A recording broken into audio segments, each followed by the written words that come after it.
Gracias. Pues ya se usa, ¿verdad? El iPhone y el iPad.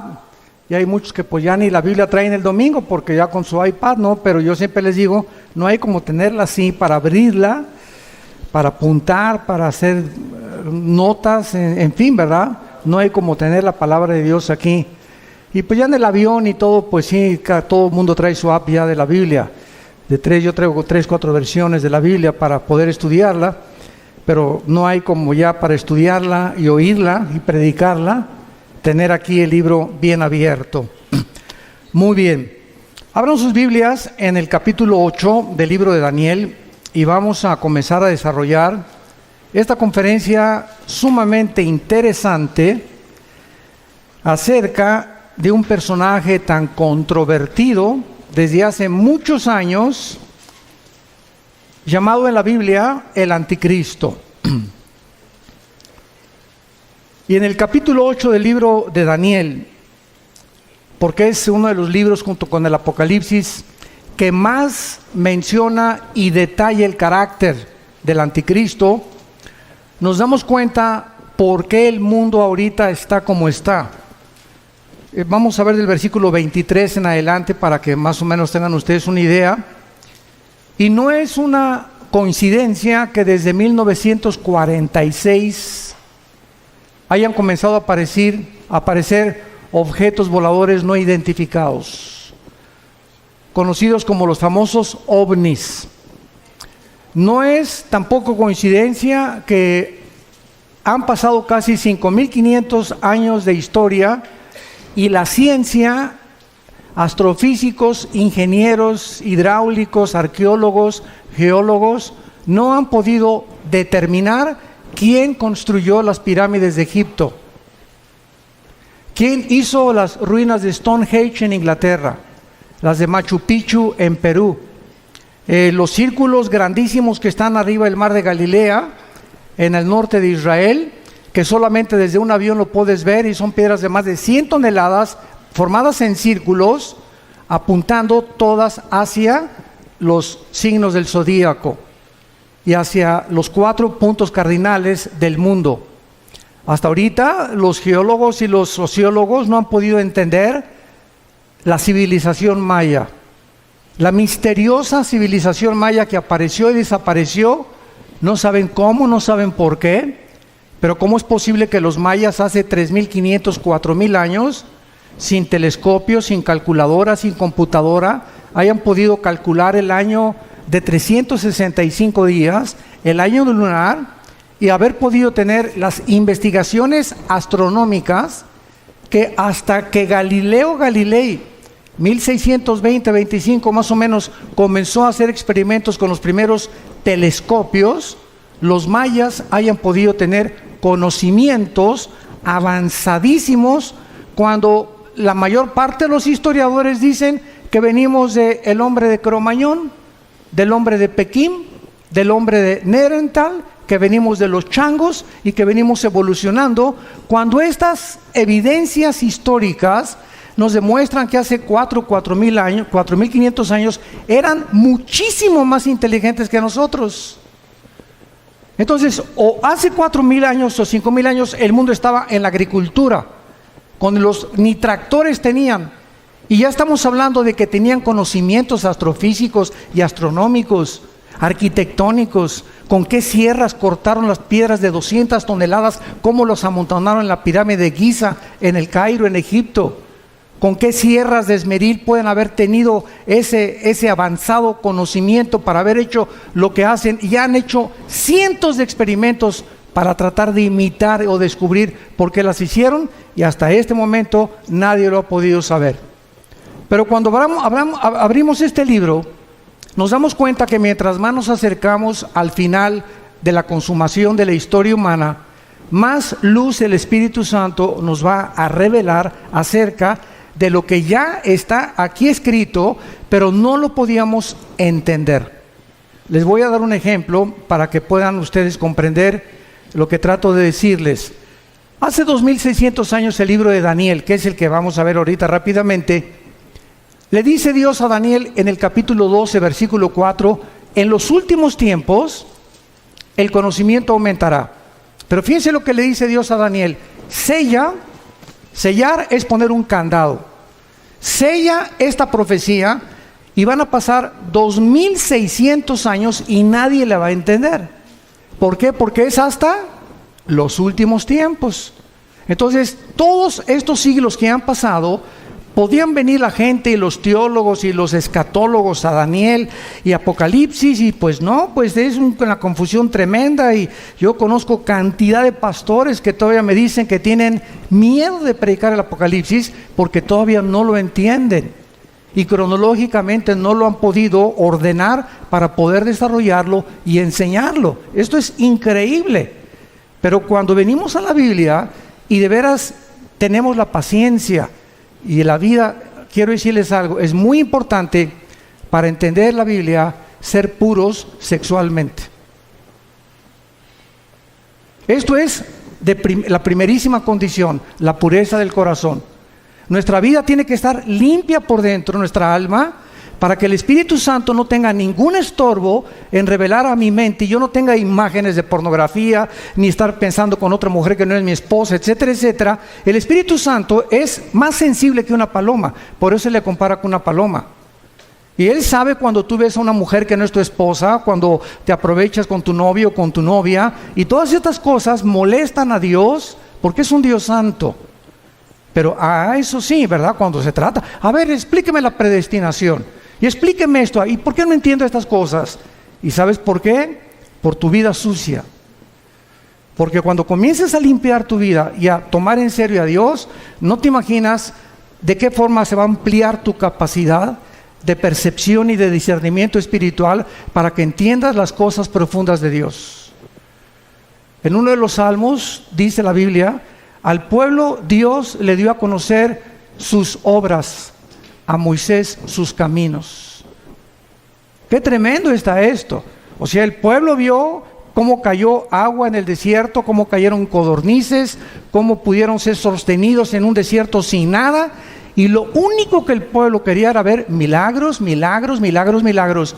Pero durante 40 años el pueblo en el desierto nunca tuvo el conocimiento de los caminos de Dios. ¿Por qué Dios hace lo que hace? Y esta es la razón también por la cual muchos cristianos se desaniman y se frustran. Es que no me ha funcionado el cristianismo y Dios no me ha contestado mis oraciones. Y la raíz de todos los problemas es el pecado. Nuestra vida sucia, nuestra vida que no está limpia delante de Dios, las tranzas, la deshonestidad, la falta de integridad, en todas estas áreas tenemos que tener muchísimo cuidado para que podamos dejar la libertad al Espíritu Santo y Él pueda ampliar nuestro entendimiento. Y en esta generación, como dice Daniel 12, los entendidos entenderán. Y dice los salmos, ¿verdad? Dichoso el hombre que guarda los mandamientos de Dios, porque entenderá el temor de Dios. Y si tú no quieres seguir a Cristo cargando una cruz, no lo sigas. Y si no quieres negarte a ti mismo, te va a costar más trabajo. El otro día tuvimos un caso, mi esposa y yo, de una pareja, que él va a una iglesia y la esposa va a otra iglesia. Pero la esposa es la directora de la escuela, es la directora de la femenil de la otra iglesia, pero no quiere ir a la otra iglesia de su esposo. Pero es directora de la femenil y ella dice que quiere seguir a Cristo, pero sin una cruz, porque la Biblia dice que la esposa debe seguir al marido. Entonces ella, si es cristiana, debe entender algo. Una cruz es seguir a Cristo haciendo sacrificios, pero hay cantidad de cristianos que quieren seguir a Cristo con la novia fornicando, quieren seguir a Cristo uno por acá y otro por allá, y dicen que siguen a Cristo. Increíble. Y a Jesús no lo sigues así. Implica sacrificio seguir a Cristo. Tenemos que entender esto y negar nuestros intereses personales. Una mujer de Dios dice: Padre Santo, me gusta mi iglesia, pero mi esposo va a otra iglesia y a menos que no sea una secta, no tienes por qué seguirlo. Pero no era una secta, era otra denominación. Entonces me sacrifico y voy con mi esposo y le voy a dar gusto a mi esposo y voy a orar por él, ¿verdad? Señor, pero yo quiero estar en tu voluntad. Y ahí es donde está la bendición. Pero estamos tan equivocados en tantos detalles tan pequeños que queremos seguir diciendo que somos cristianos y tenemos tantas cosas en nuestra vida que están muy lejos todavía del carácter de Jesús. Acuérdense que cuando lleguemos al cielo, Dios nos va a preguntar, pues ¿cuántas almas ganaste? Bueno, 5 millones de almas. ¿Cuántas iglesias hiciste? Tuve 600, di cobertura, 800 iglesias. Todas estas cosas que hagamos, a Dios, ¿qué le van a sorprender? A Dios, ¿qué le van a poder decir, verdad? Caray, te felicito, mi hijo, al llegar al cielo. Solo una pregunta va a haber para todos nosotros. Una sola pregunta. ¿Cuánto te pareces a Jesús? ¿Cuánto nos parecemos a Jesús? Dios está formando el carácter de Jesús en nosotros. Dice Romanos 8 que estamos siendo conformados a la imagen del Hijo. A Dios no le impacta lo que hagamos, sino lo que somos. Hay misioneros que yo conozco y pastores que tienen, en toda su vida ganaron 4, 5, 6 almas, o tuvieron discípulos como el que nos guió a mi hermano Alejandro y a mí, un misionero norteamericano bautista que nos ganó para Cristo, y ganó solamente a 7 personas. Él oró por 7 discípulos. Vino a México y le dijo, Señor, dame 7 discípulos en México, en la Ciudad de México. Y mi hermano y yo fuimos de los privilegiados de estar con este hombre de Dios. Y él se murió y nada más ganó a 7 discípulos. Y los 7 discípulos somos los 7 cristianos ganadores de almas y estamos en el ministerio de Cristo. Cuando lleguemos al cielo, todo el fruto que podamos nosotros tener va a ser para Él. Pero Él supo lo que es servir a Dios. Entonces no se trata también de tener grandes multitudes y grandes aquí, cosas por acá, porque ahorita es lo que más llama la atención. Ahorita se trata de hacer discípulos. Yo te pregunto a ti que eres cristiano, desde que tú te convertiste, ¿a cuántas almas has ganado para Jesús? Nadie levante la mano. ¿A quiénes les has hablado desde que te convertiste de Jesús? ¿Tienes a alguien en tu casa, tu hija, tu hijo, tu primo, tu mamá, a quien estés discipulando? ¿A quien le compartas lo que aprendes los domingos en la iglesia o en los seminarios? ¿O todo para acá, todo para acá, todo para acá y nada para allá? Y lo que Dios nos da es para bendecir. No recibimos nada que guardemos para nosotros. Todo es, Dios me lo da para darlo. Me da conocimiento para alimentar. Me bendice para que yo sea de bendición. Me fortalece para que yo fortalezca. Me anima para que yo anime. Nunca nos quedamos con nada, porque es cuando comenzamos a vivir para nuestros propios intereses. El anticristo va a ser la personificación de la maldad, la obra de arte de Satanás. Dice en el libro de Daniel capítulo 8 versículo 23, y al fin del reinado de estos, está hablando de Babilonia, el actual Irán, que Babilonia es Irak, lo vamos a ver ahorita, Irak, Irán, Grecia y lo que fue el antiguo imperio romano.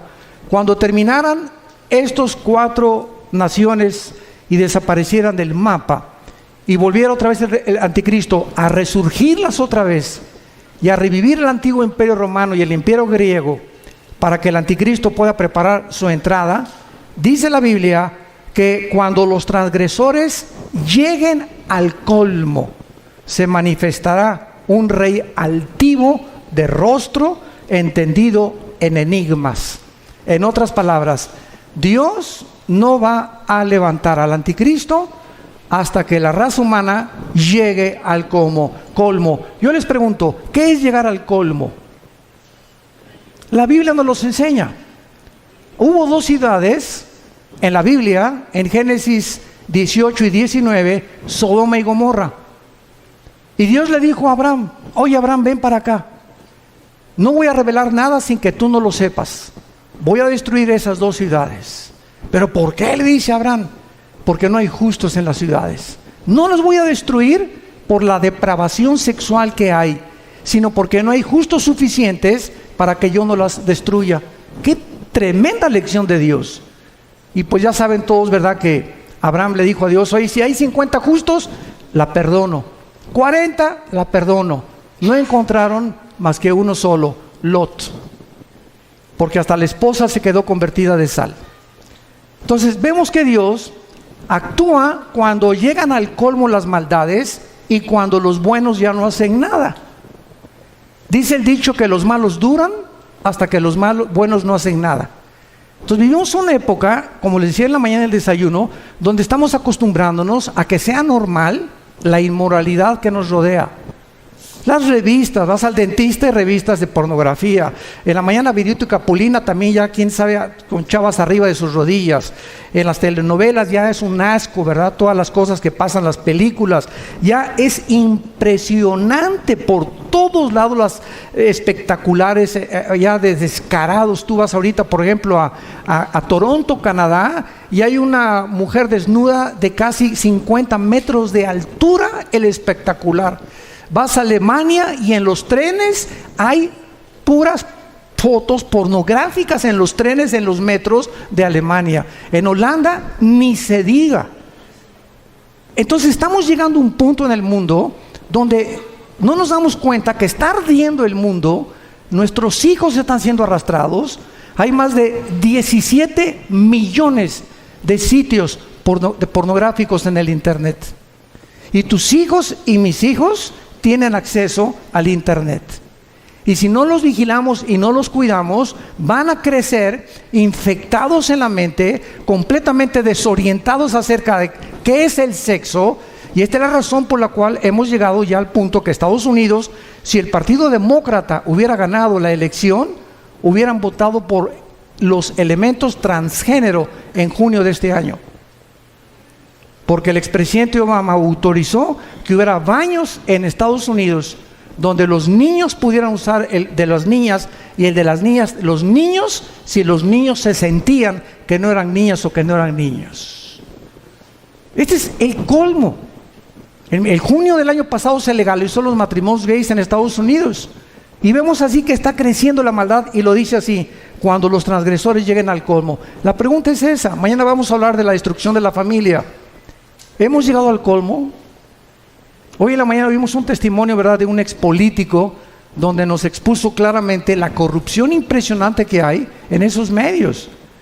Pero ya no me sorprende, porque el director de la FIFA, de la Federación de Fútbol Soccer, lo encontraron corrupto.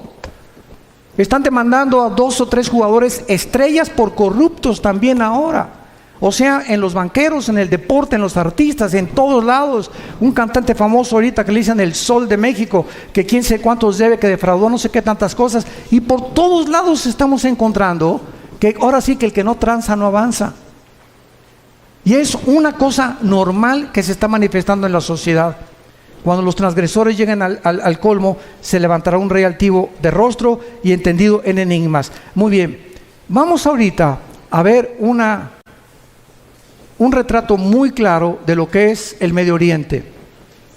¿Saben ustedes en qué parte del mundo se encontraba el huerto del Edén? Dice Génesis 2, y nos da la clave, donde estaban 2 ríos, el Éufrates y el Tigris. El río Tigris nace en Turquía y recorre todo el Medio Oriente, son como más de 2000 kilómetros, y desemboca en el Golfo Pérsico. Y es en esa área geográfica, entre el río Tigris y el río Éufrates, donde se encuentran las 2 naciones, ahorita en el siglo XXI, donde nació la civilización y donde se encuentra en la olla hirviendo y el conflicto que va a desembocar en la Tercera Guerra Mundial, que hablaré en la otra conferencia de esto. En esta zona entre Irak, que en la Biblia aparece con el nombre de la tierra de Sinar, la tierra de los caldeos o Babilonia, y Siria, que aparece como Asiria, vemos que antes la Mesopotamia, o la división entre 2 ríos, que es lo que significa la palabra Mesopotamia, estaban Irak y Siria unidas, no estaban separadas. Líbano, Jordania, Irak, Egipto, hasta 1930, cuando sacaron los ingleses a los otomanos turcos, que gobernaron casi 500 años el Medio Oriente. Los ingleses lo sacaron, y cuando los ingleses repartieron el Medio Oriente y le dijeron a los judíos: ustedes en ese pedacito, ustedes en Saudi Arabia, ustedes aquí, ustedes allá, Francia y Inglaterra repartieron casi todo el Medio Oriente, y se formó el Medio Oriente tal como lo encontramos nosotros. Y si el Medio Oriente no se hubiera repartido en la forma en la que se encuentra, estas profecías no se hubieran cumplido. Entonces es increíble cómo la providencia divina en la historia se va manifestando los caminos de Dios, y cuando estamos atentos a lo que la Biblia dice, descubrimos que nos encontramos verdaderamente, como lo vamos a demostrar, en la última generación. Hemos llegado al final de la historia humana, damas y caballeros. Prepárate para encontrarte con tu Dios, porque se viene sobre el mundo como tú no te imaginas. Así las cosas, así se van a venir. Y dichosos y felices aquellos que no están en glotonería ni en los placeres de la vida, ¿verdad? Y que han tomado en serio a Dios, que se han santificado, que se han limpiados, porque de ellos es el reino de los cielos. Entonces, la zona de Irak fue donde el huerto del Edén estuvo. Génesis 2, del 2 al 10. Fue en Irak donde se encontraba Satanás cuando Dios puso el huerto del Edén. ¿Y de qué tamaño creen ustedes que es el huerto del Edén? ¿Se han preguntado? Tendría 10 kilómetros cuadrados, 1 hectárea, 4,000 metros cuadrados. ¿Qué tan grande es el huerto del Edén? Bueno, el huerto del Edén no era más que una pequeña zona geográfica en el Medio Oriente, lo que es ahorita Irak y Siria, y la demás parte de la tierra estaba despoblada. Pero ya los ángeles caídos estaban en el planeta Tierra, junto con Satanás, cuando Dios colocó a la primer pareja en el huerto del Edén. Y cuando Dios crea a Adán y Eva, las flores no tenían espinas, los leones no mordían, no había veneno en los alacranes, ni tampoco en las víboras, no había tormentas, no había tsunamis, no había nada de lo que nosotros estamos experimentando siglos después.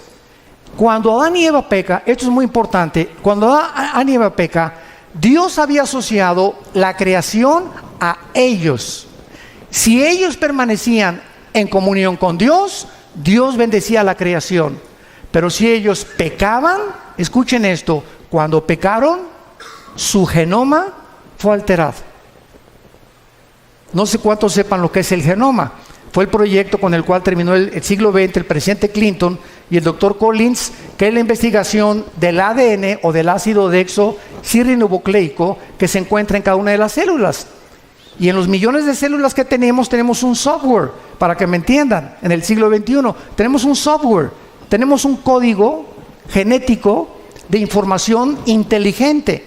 Y en cada célula de mi cuerpo se encuentra toda la información de cómo soy, de cómo eres. Tu tamaño de estatura, tu pelo, tus ojos. Venimos heredando desde Adán. Los hombres el cromosoma Y, que las mujeres no lo tienen. Las mujeres tienen cromosoma XX, nosotros tenemos cromosomas XY. Y esta es la razón por la cual hasta 1860, cuando Gregorio Mendel descubre las leyes de la herencia, que entiende por qué José no podía meterse con María para que naciera el Hijo de Dios. Pasaron 2000 años. ¿Por qué José no tuvo relaciones con María para que naciera Cristo como tú y como yo? Pero se descubren las leyes de la herencia. 1954 el doctor Crick y el doctor Watson descubren la hélice del ADN. El siglo XX termina con el descubrimiento más grande científico de la historia, el proyecto del genoma humano, donde dice el presidente Clinton en la Casa Blanca: hemos entrado por primera vez a descubrir el libro de la vida. Y desde que el hombre comienza a introducirse en el ADN y a investigar el ADN, que es lo que determina nuestra genética de cada uno de nosotros, descubre la mayor parte de los científicos ateos que era imposible que viniéramos de Chita,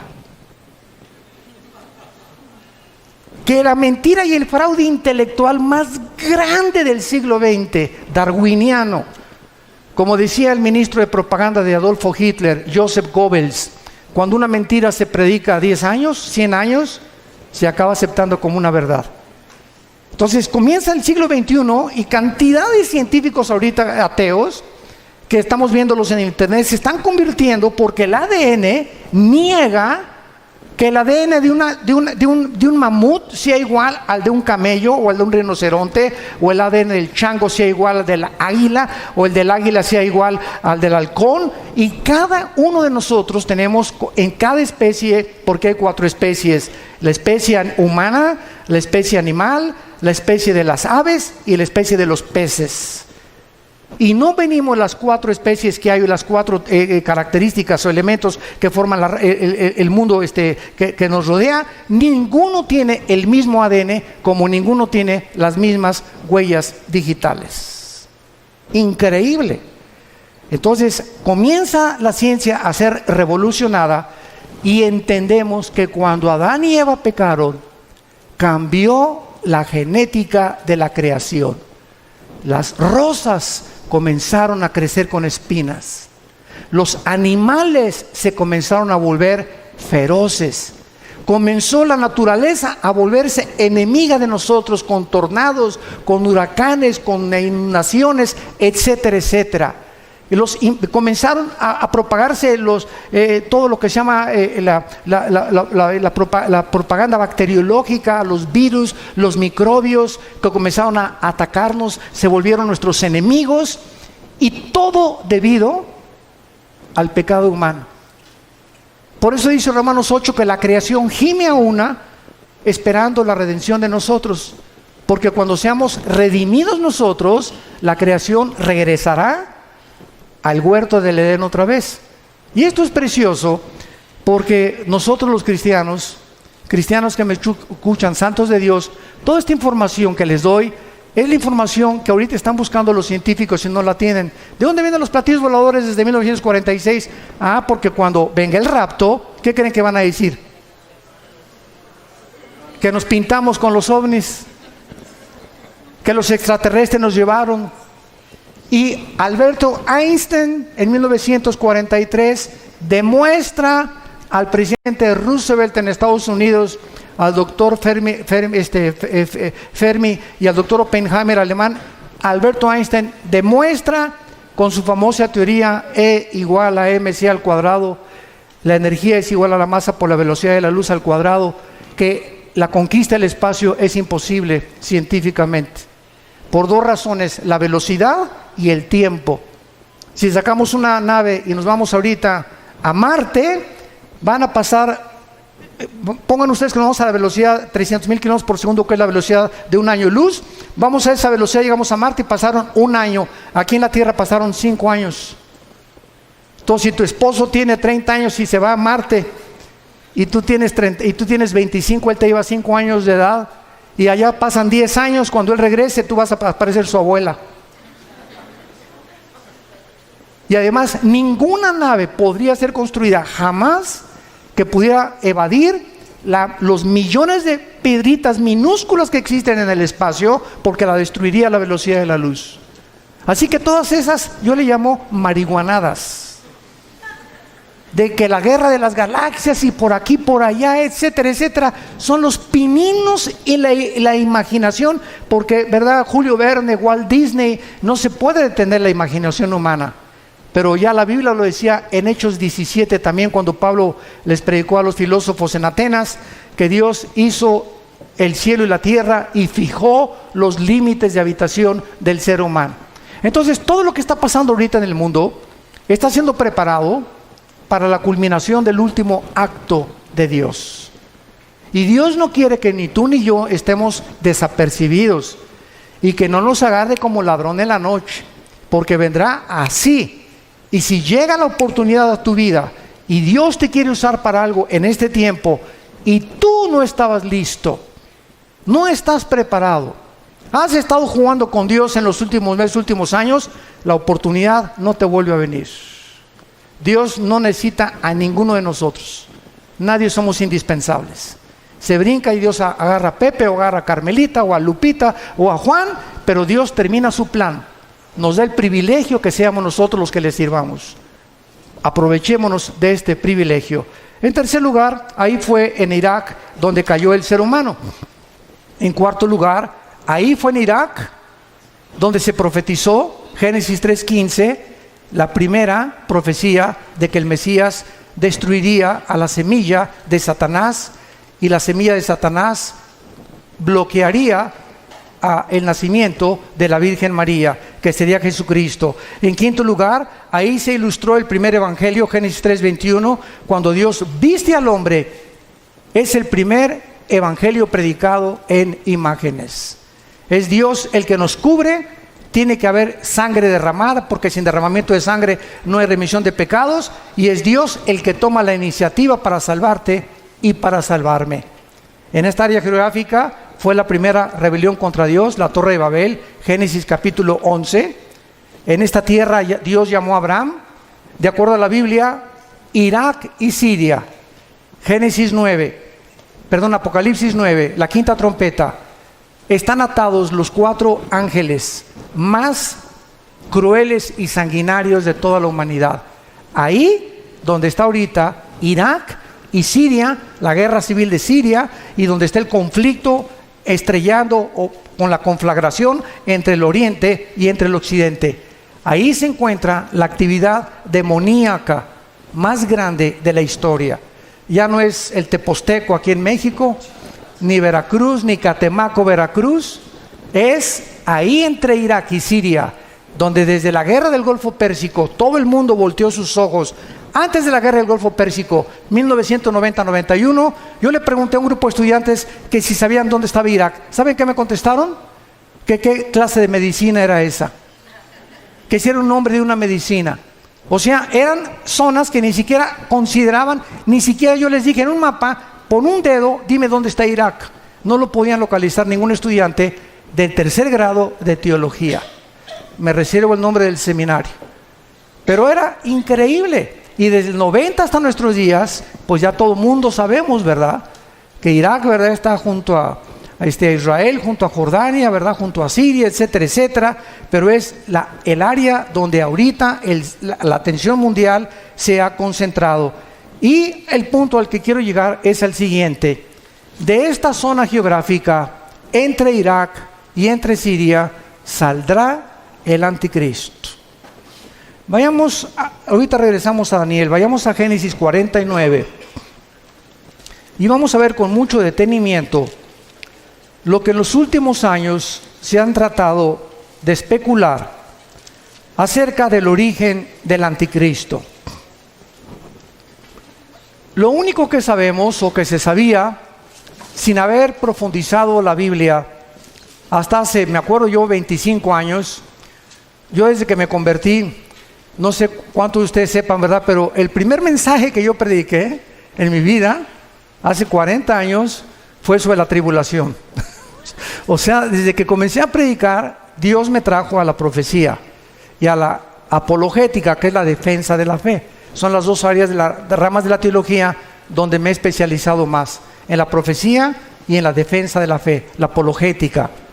Y desde que comencé a estudiar la Biblia, pues fue algo, ¿verdad?, que yo sentí que era un llamado que Dios me daba para profundizarme en la profecía.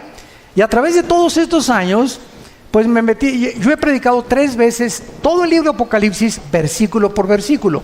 Lo pueden conseguir, son 100 conferencias, versículo por versículo, los 22 capítulos. Pero lo he predicado 3 veces, pero lo he grabado 3 veces, pero lo he predicado como 6 o 7 veces en toda mi vida que llevo de cristiano. Y cada vez que lo predico encuentro algo diferente.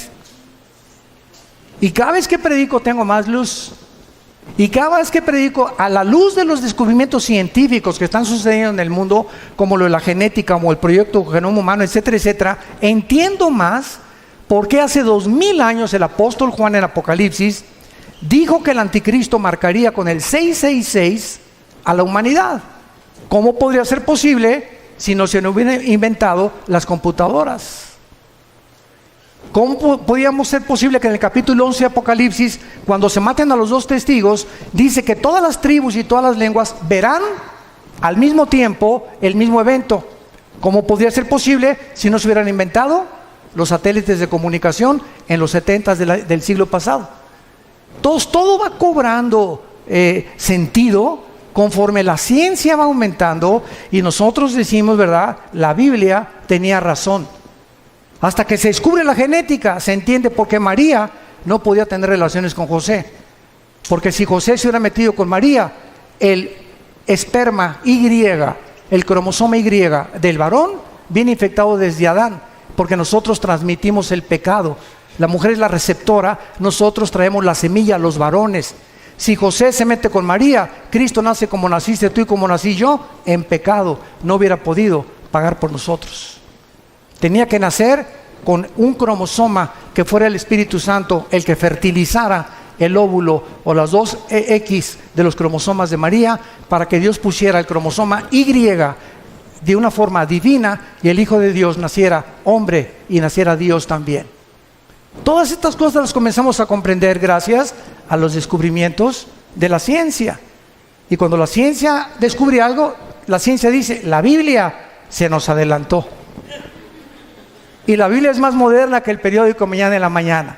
Todo lo que estamos viendo ahorita, ya la Biblia lo decía, pero pues los cristianos siguen con Ricas y Famosas, el Calimán, las telenovelas, peleándose, viviendo en pecado, queriendo saber cosas y teología, y me quiero ser pastor, o quiero ser misionero, o por qué no bendice Dios mi hogar, por qué no tengo dinero, por qué no prospero, etcétera, etcétera, simplemente porque hay una sola condición. La bendición para la bendición es la obediencia.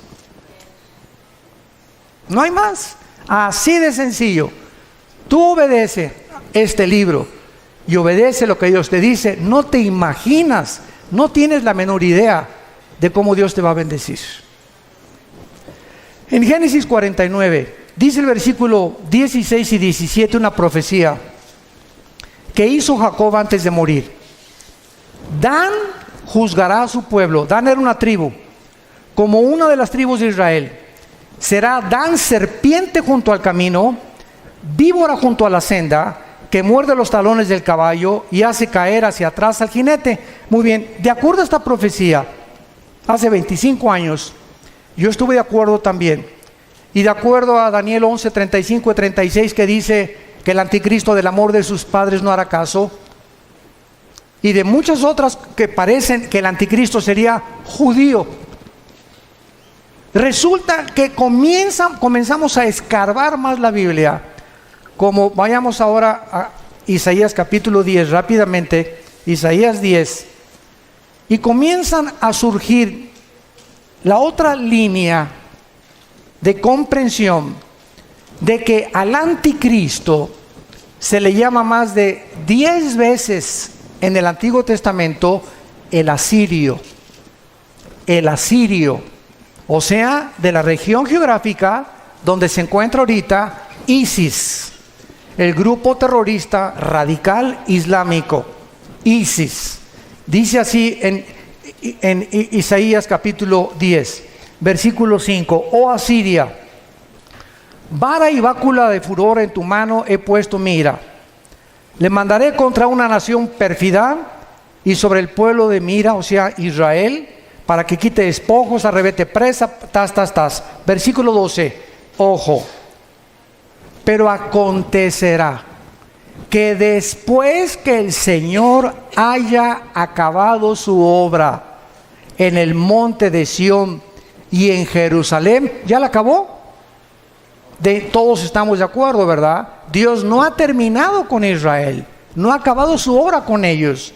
Después que Dios acabe su obra, castigará el fruto de la soberbia del corazón del rey de Asiria y la gloria y la altivez de sus ojos.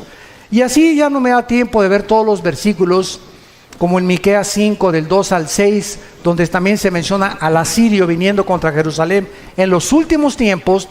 Y entonces hay esto cuando estudiamos teología. Por un lado, hay profecías que ponemos en la balanza, que parece que el anticristo iba a ser judío. Y ponemos en la balanza otros versículos que nos amuestran que el anticristo viene definitivamente de Asiria, de donde se encuentra ahorita ISIS. ¿Cómo podemos compaginar cuando encontramos en la Biblia que se predica la predestinación, pero también se predica la responsabilidad humana? ¿Cómo podemos entender que la salvación no se pierde y unos dicen que sí se pierde la salvación? Entonces vemos aparentemente doctrinas o líneas de pensamiento que parece que se contradicen una contra la otra, pero el problema está en nuestra mente y no en Dios. En nuestra falta de comprensión. Vean ustedes este ejemplo del anticristo. Dice la Biblia que saldrá de Dan, que será judío, y dice la Biblia que se le llama el asirio. Muy bien, ¿cuál es lo que compagina o qué escrituras unen a las dos para poder entender de dónde viene el anticristo? En el año 700 antes de Cristo, apúntalo, o sea, hace 2700 años, los asirios se llevaron cautivas a las 10 tribus de Israel. 100 años después, Nabucodonosor, en el año 585 antes de Cristo, 100 años después, vino y se llevó a las últimas 2 tribus. Estas 10 tribus que se fueron a Siria hace, ¿cuánto? 2700 años, se diluyeron en el mundo entero. Y ahorita los judíos no saben quiénes son. Hay judíos mexicanos que a lo mejor tú eres y no lo sabes. Hay negritos, hay costarricenses, hay italianos, hay brasileños, hay españoles, hay ingleses. Están revueltos en el mundo los judíos. Y ahorita solamente hay los que creen que vienen de Leví, de la tribu de Leví, y los de Cohen, que son los sacerdotes. Pero de las 10 tribus desaparecidas es el misterio que solo Dios sabe, que los va a levantar 12,000 de cada tribu en Apocalipsis 7. Entonces, ¿cuál es la respuesta? Que el anticristo puede ser judío y al mismo tiempo ser asirio. ¿Sabían ustedes que ahora los sociólogos están llegando a corroborar que Hitler era judío? Que tenía raíces judías tu paisano. Increíble, ¿no? Han pasado siglos y comenzamos a descubrir cosas que dices, Dios mío, güey, a lo mejor yo no sé ni de dónde vengo, pero tenemos antecedentes de quién, a lo mejor te sientes hasta de Pancho Villa. Pero así es la genética. Entonces el anticristo, ¿verdad?, surge geográficamente de Asiria, y es lógico, ¿verdad?, que también haya sido perteneciente a una de las tribus de los judíos, que es la tribu de Dan. Ahora, cuando este líder de ISIS declaró que querían establecer el califato en todo el Medio Oriente y borrar la frontera entre Irak y entre Siria para establecer el califato, la palabra califa significa el sucesor en el idioma del Islam. Entonces los califas eran los que decían que eran sucesores directos de Mahoma. Y el musulmán está dividido en 2 ramas, en los sunnis, que son el 85%, ISIS es suní, y los chiitas, que son el 15% que viven en Arabia Saudita y en Irán. Y casi todo el Medio Oriente son sunnis, son los que controlan y matan a los hermanos chiitas porque dicen que son los únicos sucesores de Mahoma. Entonces, este conflicto que está ahorita en el Medio Oriente es precisamente el que va a pavimentar la próxima guerra para que salga el anticristo, como lo mencionamos en esta mañana. El anticristo tendrá poderes sobrenaturales satánicos. Vayamos rápidamente a Apocalipsis capítulo 13 y veamos lo que el apóstol Juan menciona acerca del poder impresionante que el anticristo tendrá, y algo muy importante que les quiero compartir. La mayor parte del mundo cree que el anticristo va a gobernar el mundo entero. ¿Por qué? Porque aquí en Apocalipsis hay un versículo que dice que estará sobre todo tribu, lengua y nación. Pero lo mismo se dijo de Nabucodonosor en su tiempo. Y era tribu, lengua y nación del tiempo en que Nabucodonosor vivió y de la nación de Babilonia. Alejandro el Magno se menciona que también abarcó el mundo entero conocido. ¿Cómo sabemos que el anticristo no va a gobernar todo el mundo? Porque en Daniel 11, 40 al 45 dice que el rey del sur se levantará contra el rey del norte, harán guerra contra el anticristo tendrá que destruir Egipto, y en Apocalipsis 16, 12 al 16 dice que los reyes del oriente vienen al Armagedón, Joel capítulo 3, al valle del Megiddo o al valle de Jezreel a pelear contra el anticristo. Entonces el anticristo va a gobernar 10 naciones nada más. 5 de Europa y 5 del Medio Oriente. que pertenecían al antiguo imperio romano, que es otra profecía del capítulo 2 de Daniel, de la estatua de Nabucodonosor, que representa los 10 dedos y los 10 cuernos de Apocalipsis capítulo 17, que tampoco nos daría tiempo de poder cubrirlo. Pero en Apocalipsis 13, dice el versículo 1, me paré sobre la arena del mar, y vi subir del mar una bestia. Y esto es interesante. ¿Por qué se le llama bestia al anticristo? Si ustedes han estudiado Daniel, capítulo 7 y capítulo 8 de Daniel, dice la Biblia, vi a 4 bestias que se levantaron. Una era como un oso, la otra era como un leopardo, la otra era como un león, que son Babilonia o Irak, que son Persia, que es Irán, y que es Grecia. El leopardo, las conquistas de Alejandro el Magno. Pero cuando se descubre la 4ª bestia, no hay un nombre que el Espíritu Santo haya podido definir o adjudicarle al 4º imperio, que es el del anticristo, más que una bestia terrible. O sea, de acuerdo al Espíritu Santo, no hay una bestia tan sanguinaria, depredadora, que se pudiera utilizar como un ejemplo para poder compararlo con la ferocidad, la crueldad, el odio y el orgullo y la altivez de este hombre que será la obra maestra de Satanás. Y por eso se le llama simplemente una bestia. Y la palabra bestia en el griego, terión, es una bestia depredadora. No es un animal como un perro que es domesticado, como un caballo o como una gallina, sino que son bestias depredadoras, porque esta es la naturaleza que tendrá el anticristo. Y vean ustedes de dónde surge el anticristo, de acuerdo a Juan. Me paré sobre la arena del mar. ¿Dónde estaba Juan cuando escribió esto? En el mar Mediterráneo. De esa zona del mar Mediterráneo es donde el anticristo va a surgir, no de México, de Querétaro menos. Ni de Inglaterra, ni de Italia, ni de Alemania, ni de Brasil, ¿verdad? El anticristo va a surgir del área geográfica donde ahorita, en el siglo XXI, se encuentra Irak y Siria.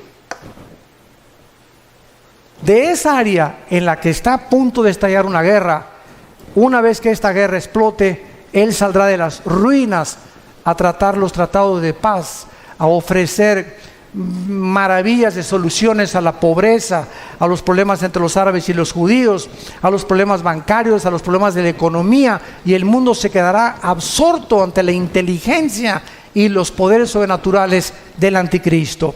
Dice en el versículo 5, también se le dio una boca que hablaba grandes cosas y se le dio autoridad para actuar. ¿Cuánto?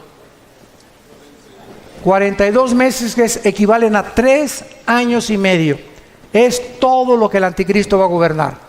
Los primeros 3 años y medio de la tribulación será para consolidar su reino y su imperio, y los últimos 3 años y medio será para poder pelear y tratar a través de la fuerza y de la violencia y de comprar y de corromper a muchos reyes y gobernantes del mundo su imperio, y tratar de gobernar el petróleo en el Medio Oriente, porque debajo de Irak, de Arabia Saudita y de Irán se encuentra el 65% de las reservas petroleras del mundo entero. No nos extrañe por qué el Armagedón, que es lo que vamos a hablar después de esta conferencia, la Tercera Guerra Mundial, ahí se van a juntar, porque ahí es donde está el petróleo y es el oro negro, y el que controla eso va a controlar el mundo entero también. Y dice en el versículo 17 de Apocalipsis 17, y que ninguno pudiera comprar ni vender, sino el que tuviera la marca o el número de la bestia o el número de su nombre. Aquí hay sabiduría.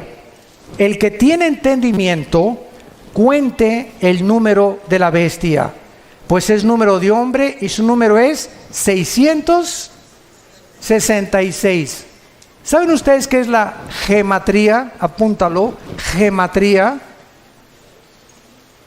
Es la rama de la teología que estudia el valor de los números en las letras hebreas y griegas. ¿Por qué Dios escogió que la Biblia fuera escrita no en totonaco? ni en maya, ni en zapoteco, ni en otomí, ¿verdad? Ni con los aucas, o ni siquiera en lenguaje español o italiano o francés. ¿Por qué Dios escogió dos idiomas, el hebreo y el griego? ¿Por qué? Dios lo que hace, lo hace con un propósito sabio siempre detrás. Porque el hebreo y el griego son los dos únicos lenguajes que cada palabra tiene un valor numérico. Por ejemplo, la famosa V de Víctor en el griego representa el 5, la X al 10, el 50 ¿cuánto? Ni sabes. La D, ¿verdad? Y el 50, el 1000, ¿verdad? Entonces, cada letra tiene un valor numérico, se llama la gematría. Cuando el Espíritu Santo escogió el 666, ¿saben qué significa? Porque dice aquí hay sabiduría, el que le entienda. ¿Cuál es el número de nosotros? El 6. ¿Cuál es el número de la Trinidad? El 3. 6, 6, 6 es el hombre elevado a Dios, elevado a la deidad, que es el sueño que Satanás le dijo a la mujer: serás como Dios. Entonces el anticristo es la obra maestra de un ser humano que el Satanás toma y lo eleva a la capacidad de ser un Dios, aunque no era un Dios. Por eso se le llama el 666, el hombre elevado a la deidad o a la divinidad, que es lo que Dios quiere que nosotros tengamos cuidado. No somos dioses, no somos autónomos, somos agentes morales responsables. No nos creamos a nosotros mismos y debemos nuestra obediencia al Señor. Padre, te damos gracias por tu palabra en esta tarde, por permitirnos rascar simplemente tus profecías y tener un poco más de conocimiento de tu programa y de tu plan en la historia y para los tiempos humanos. Te pedimos, Señor, que cada día que pase recordemos el consejo que le diste a Josué. Josué, hay 7 naciones delante de ti en Canaán, y te voy a dar el secreto, Josué, para la victoria. No es con espada ni con ejército, no es con la valentía del caballo, no hay sabiduría ni conocimiento ni inteligencia contra Jehová. Josué, de día y de noche, medita, lee, memoriza mi palabra. Este es el secreto de la vida para poder vencer. Llena tu corazón de mi palabra, memorízala, reflexiónala, pondérala, piensa en ella de día y de noche. Y te prometo algo, Josué: todo lo que hagas va a prosperar, porque has creído lo que te he dicho. Oh Dios, que podamos ser hombres y mujeres de tu palabra, que podamos tomar en serio tu palabra, que no solamente la leamos el domingo o un devocional de 15 minutos, sino que la memoricemos, la estudiemos, la profundicemos y la guardemos en nuestro corazón todos los días, para que descubramos el poder, la energía que nos da tu palabra para sostener nuestro cuerpo y nuestra mente libre de opresión, de estrés, de incertidumbre e inseguridad para el futuro. Porque yo guardaré en completa paz a aquel cuyo pensamiento en mí persevera, dice el Señor. En el nombre de Jesús. Amén.